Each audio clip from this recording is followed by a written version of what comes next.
ہمیں عزت دے، ہمیں رسوا نہ کر، ہم کو عطا فرما، ہمیں محروم نہ کر، ہمیں ترجیح دے، ہم پر ترجیح نہ دے، ہم سے راضی ہو جا اور ہمیں راضی کر لے۔ کتنی پیاری دعا ہے، یا اللہ ہم سے راضی ہو جا اور ہمیں بھی راضی کر لے، ہم تیرے ہیں۔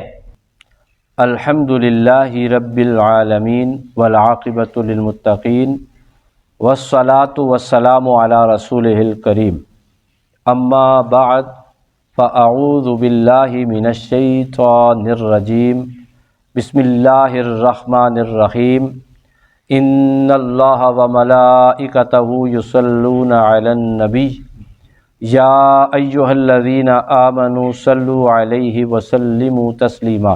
اللہم صل علی سیدنا و مولانا محمد وعلی آل سیدنا و مولانا محمد وبارک وسلم وصلی علیہ۔ حاضرین محترم، ناظرین اور سامعین، سب سے پہلے اللہ تعالیٰ کا بے حد و بے حساب شکر ادا کرتے ہیں جس نے ہم سب کو قرآن حکیم ترتیب کے ساتھ ترجمہ اور تفسیر سے پڑھنے اور سمجھنے کی توفیق سے نوازا۔ اللہ تعالیٰ کی پاک بارگاہ میں دعا ہے کہ وہ ہمیں اس لازوال کلام پر عمل کرنے کی بھی توفیق عطا فرمائے۔ گزشتہ شب سورہ حج کا بظاہری تفسیری اعتبار سے، تلاوت کے اعتبار سے اس دفعہ کا اختتام ہوا۔ قرآن حکیم کا اختتام تو نہیں ہو سکتا، وہ ہمیشہ پڑھی جاتی رہے گی اور ہمیشہ پڑھی جانے والی کتاب ہے۔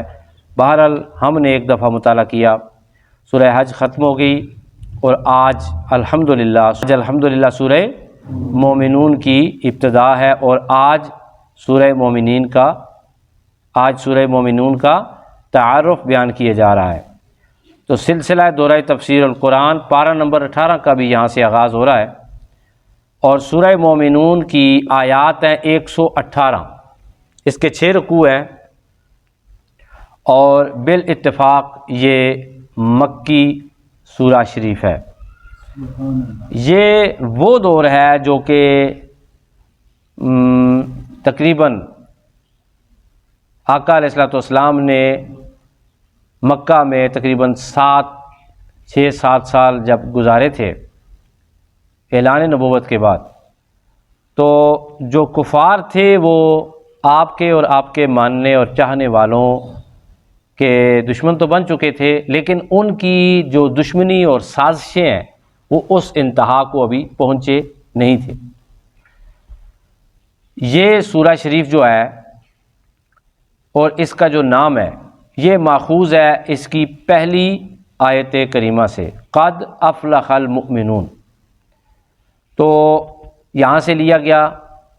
اور اب آتے ہیں کہ اس سورہ شریف میں اور اس سے گزشتہ سورہ شریف جو کہ حج ہے، ان دونوں میں باہمی مناسبت کیا ہے۔ اصل میں بہت ساری چیزیں دونوں صورتوں میں مشترک ہیں، لیکن جو سورہ حج ہے اس کی جو آخری چند آیات ہیں ان میں جو بیان کیا گیا مومنین کی فلاح کے لیے کہ وہ نماز پڑھیں، جہاد کریں، زکوٰۃ دیں، اسی طرح سورہ مومنون کے شروع میں بھی یہ بیان کر دیا گیا کہ یہ صفات ہیں، ان کو مومن اپنا لیں تو رب تعالیٰ انہیں دونوں جہاں کی کامیابی عطا فرما دے گا۔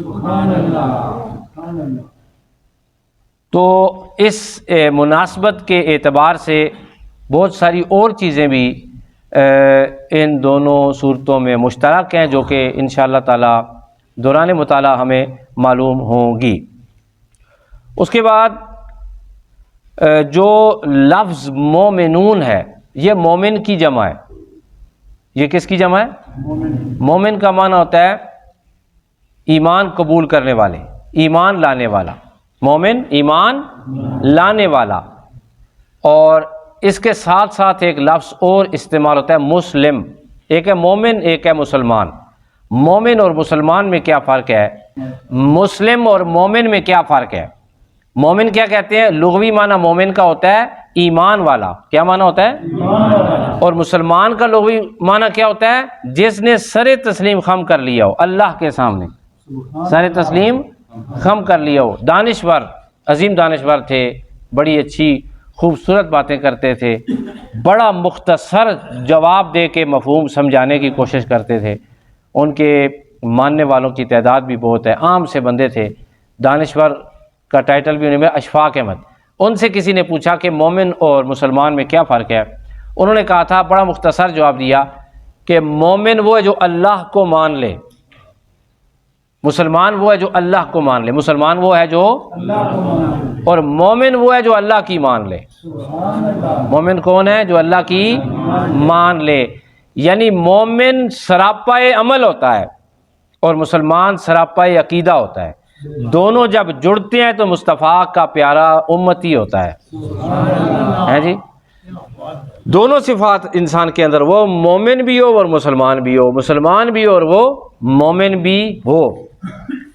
آئیے اس سورہ کے اندر جو چند ایک مقاصد اور اہداف اللہ تعالیٰ نے رکھے ہیں ان کا ذکر کرتے ہیں۔ سب سے پہلے اس سورت کی ابتدا میں انسان کے کردار کو درست کرنے کے لیے کچھ اصول وضع کیے گئے اللہ رب العزت کی طرف سے کہ انسان اگر ان اصولوں کو اپنا لے تو فلاح ابدی پا سکتا ہے۔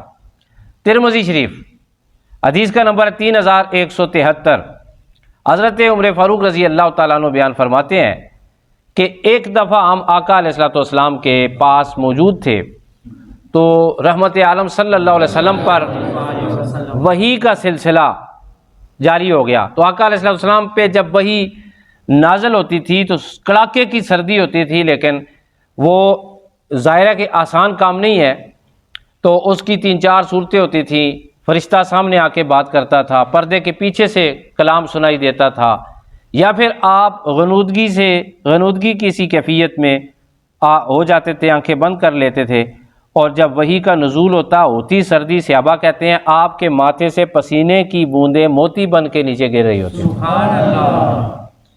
تو بعض اوقات حضور پاک صلی اللہ علیہ وسلم اس خاص کیفیت کے اندر خراٹوں کی سی آواز بھی آتی تھی، اور بعض اوقات حضور اکرم صلی اللہ علیہ وسلم خاموش ہوتے تھے، لب ساکت ہوتے تھے، حضور جیسے کوئی چیز سن رہے ہیں، اس دوران ایسی آواز آتی تھی جیسا کہ یہ والی حدیث ہے۔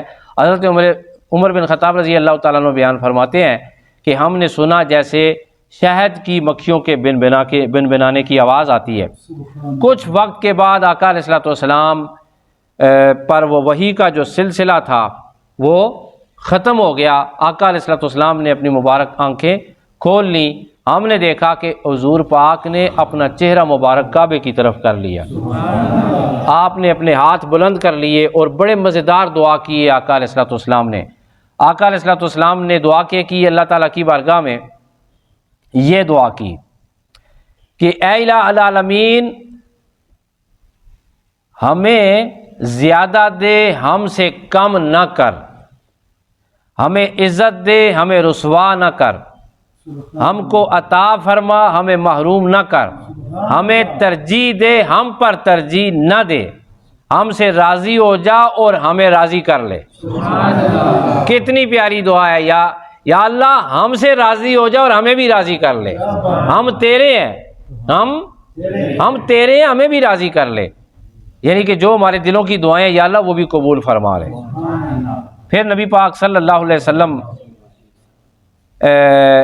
جو ہیں وہ فرماتے ہیں کہ مجھ پر یہ 10 آیات نازل ہوئی ہیں۔